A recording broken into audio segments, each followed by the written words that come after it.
2, 3. Expire. 1, 2, 3. Je tente d'évacuer mon anxiété grandissante à l'aide de profondes respirations. Maura m'a pratiquement élevée. Elle est la seule à avoir toujours été là pour moi, même si elle ne sait plus qui je suis maintenant.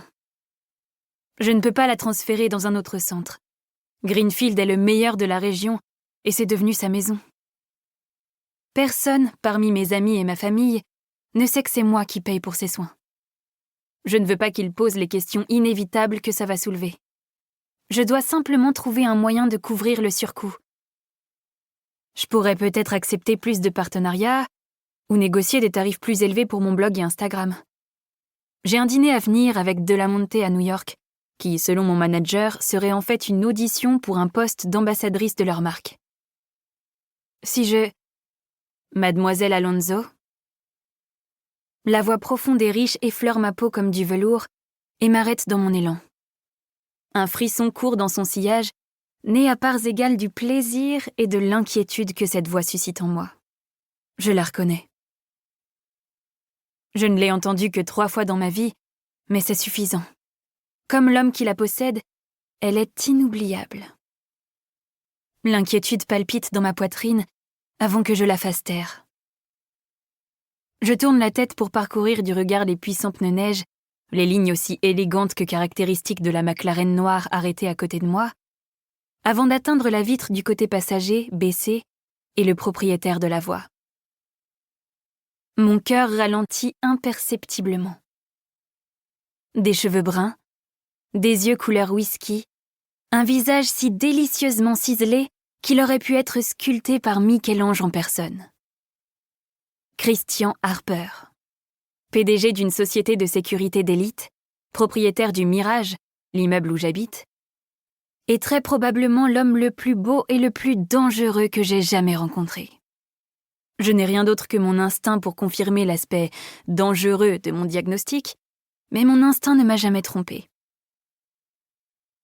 J'inspire une petite bouffée d'air, l'expire, et je souris. « Monsieur Harper ?» Ma réponse polie est accueillie par un petit rire sec.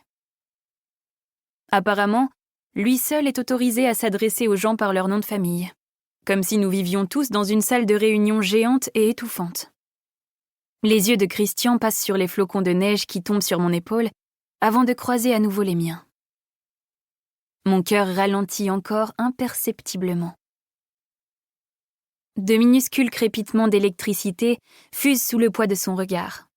Et je dois déployer d'immenses efforts pour ne pas reculer et me débarrasser ainsi de cette étrange sensation. Un temps magnifique pour une promenade. Le constat est encore plus ironique que son regard. La chaleur s'engouffre dans mon cou. Il ne fait pas si mauvais que ça.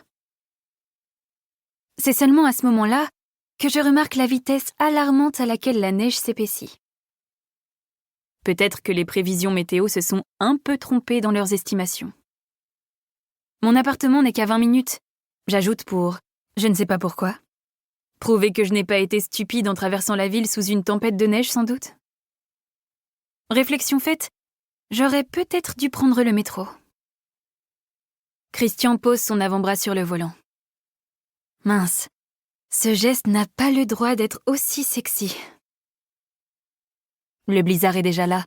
Il y a des plaques de verglas sur tous les trottoirs. Je vous ramène. Conclut-il. Il habite lui aussi au Mirage. C'est donc logique. Et pour tout dire, son appartement ne se trouve qu'à 1 étage au-dessus du mien. Pourtant, je secoue la tête. L'idée de m'asseoir dans un espace confiné avec Christian, même pour quelques minutes, me remplit d'un étrange sentiment de panique. Ça va. Je suis sûre que vous avez mieux à faire que de me servir de chauffeur et marcher me permet de m'éclaircir les idées. Les mots sont sortis à toute vitesse. Je ne divague pas souvent, mais là, il faudrait au moins une explosion nucléaire pour m'arrêter. Et voilà que je continue. C'est un bon exercice, et j'ai besoin de tester mes nouvelles bottes de neige de toute façon. C'est la première fois que je les porte cette saison. Tais-toi. Donc même si j'apprécie énormément votre offre, je vais devoir la décliner poliment. Pour continuer à écouter ce livre audio gratuitement, cliquez sur le lien dans la description et vous pourrez l'écouter en entier sans frais grâce à l'essai de 30